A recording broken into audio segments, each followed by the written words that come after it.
Sage, a blind Labrador retriever, was 12 years old when she went missing from the Cole family's home in early March 2017.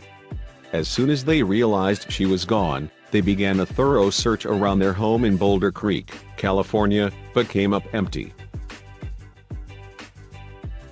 10 of our neighbors joined our family in the search that lasted until late that night, said Sage's owner, Beth Cole, in an interview. Then they came back to help for several days after that. Over a week passed, but there was still no trace of their beloved pup.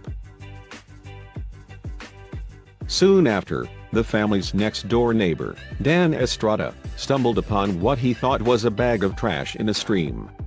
He was just 15 minutes into a hike with his friend, Vincent, and his 2 dogs, Kolsch and Barnabas. That's when he realized it was Sage. He was worried that it was too late. It wasn't until Vincent moved closer to the dog's body that the man noticed her head was moving. Realizing she was still alive, Dan sprung into action. I climbed a lot quicker, jumped into the stream and hustled over to her. I put my arms around her and kissed her and started to pet her. And she was able to hold her head up and wag her tail. Sage was immediately happy to see Dan's dogs, with whom she was already acquainted. "She walks with those guys," he said. "She picked up her head, and she's looking around for them and she's happy."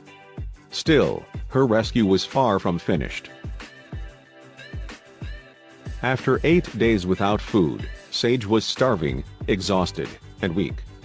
She walked maybe 10 steps, but she was moving a little bit slow, Dan said. Then she ran into a log. I realized that there was no way she was going to walk on her own. So I put the dog on my shoulders, and we made our way back up.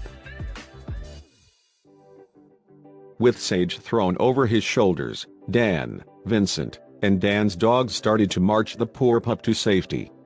Vincent contacted the Coles as soon as he could to alert them that they were returning with Sage, and they rushed out to meet him. The reunion between Sage and her family was remarkably emotional, and they were, understandably, relieved. They were crying, they were happy, recalled Dan. We were about halfway up the mountain, and I could see that they were all teary-eyed.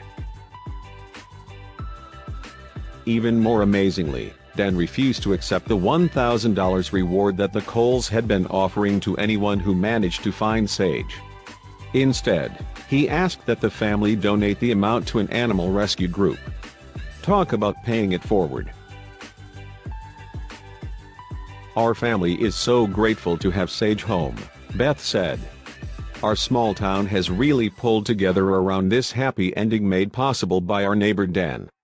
Way to go, Dan. Thank goodness Sage was back home, safe and sound."